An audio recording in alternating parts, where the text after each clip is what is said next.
Excellent. All right. This is totally off topic, but I just set this up. I wanted to document it on my YouTube channel.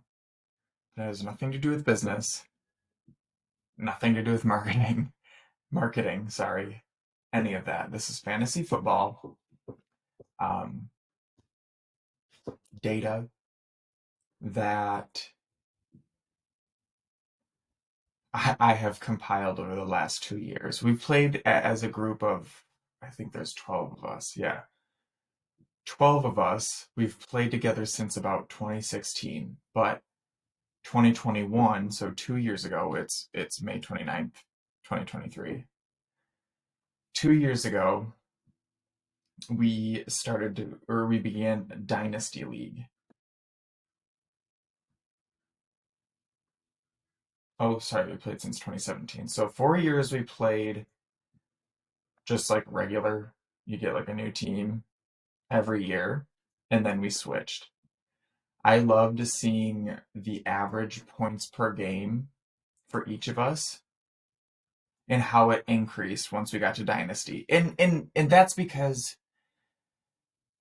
we also, instead of playing with just a defense, we have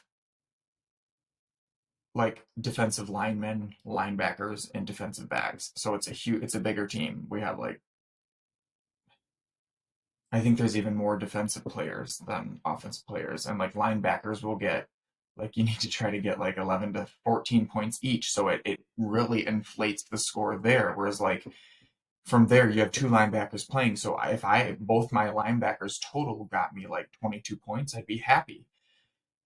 If just your defense in a normal fantasy football league got you 20 points, you would go nuts. But if I don't get 20 some points just from my linebackers, I'm kind of bent. So the reason it increased isn't unknown. And if it's black here, that means that they weren't with like they didn't play that year. So like Dom started playing with us 2 years in, Dion took a year off, and Nick started playing 1 year in. And so I like to, take the average all time last year, this year, rate divided by, oops, as the red line forward, that is Dynasty. And last year I began to calculate a luck factor, and it's not really luck, like, oh, you would have won if this person would have scored, like if your quarterback would have scored more points.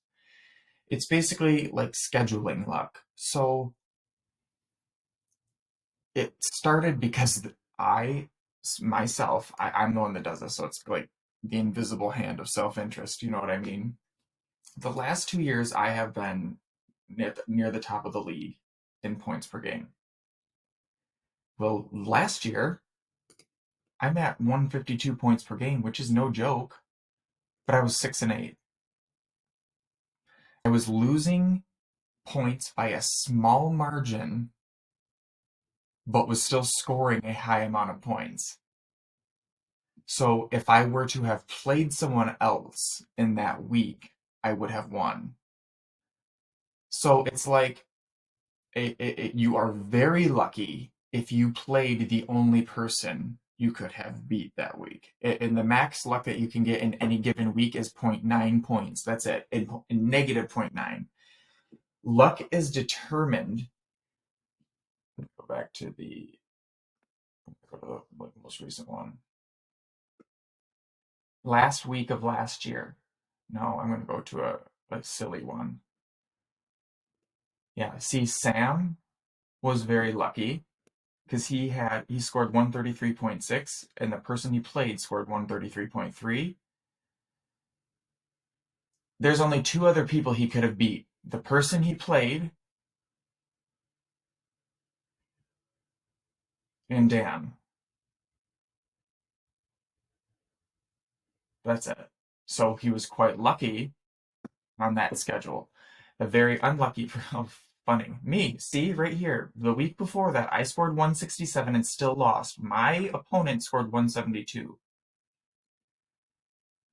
There were two people that outscored me that week in the entire league. The person that beat me, Dom, and then Jeff. But since Jeff had the highest point total, it wouldn't have mattered who he would have played. It was a zero. Like, you got what you deserved, basically. You got what was expected. Mike, didn't matter who he was going to play, he was going to lose. Also a zero. So then the negative factor is assigned based on whether you won or lost. So it's kind of annoying how I do this. So I go through and I get these numbers, and then I just apply a negative to those with the L's, or like I subtract based on that. See, E's for win, F's for losses. I have to go in 1 minus, let's see if I can do this right.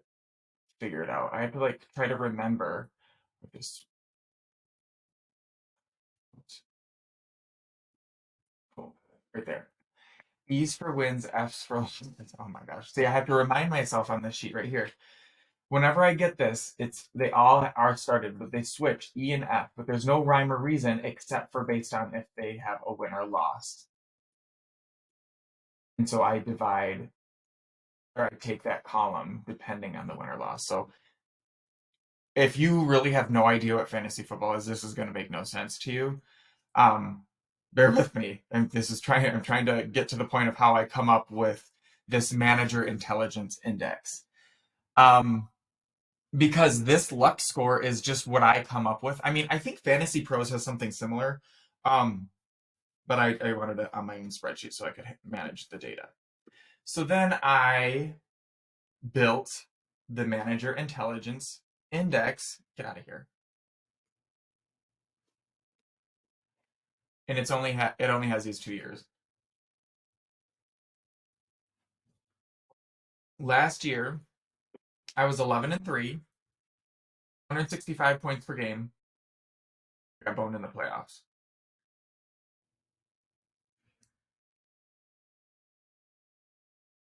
And I have this year. Oh, and then my Manager Intelligence Index. See, that's my formula right there. Or the syntax. Then this most recent year, so I was 11-3. This most recent year, I was 6-8, but I was still scoring 152. I mean, it's good for second place in the league, but I was only 6-8.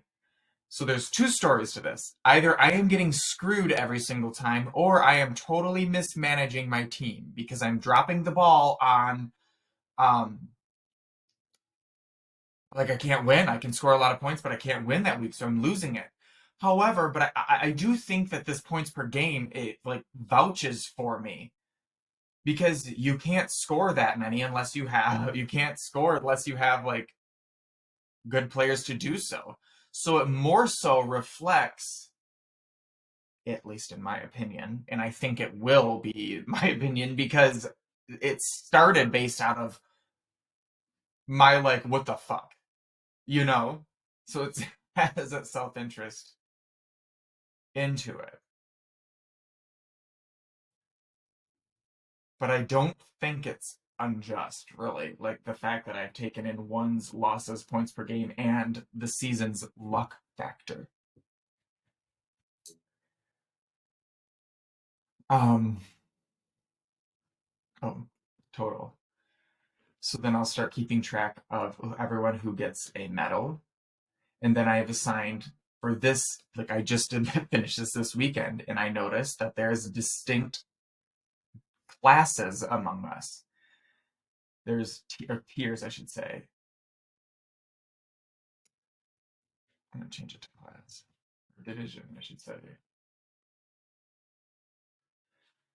Jeff and Dom are class 1 managers, whereas I fall into class 2, and there's 3s and 4s. I think it could be kind of fun to like develop a preseason ranking based on this and then see where they fall after that. But also keeping track of the medals is quite interesting, because Jake, I know like he's similar to me, but like I only have a bronze here. Like I have nothing to scream about. I mean, I guess Dom does too, but he's class one. He's way up here.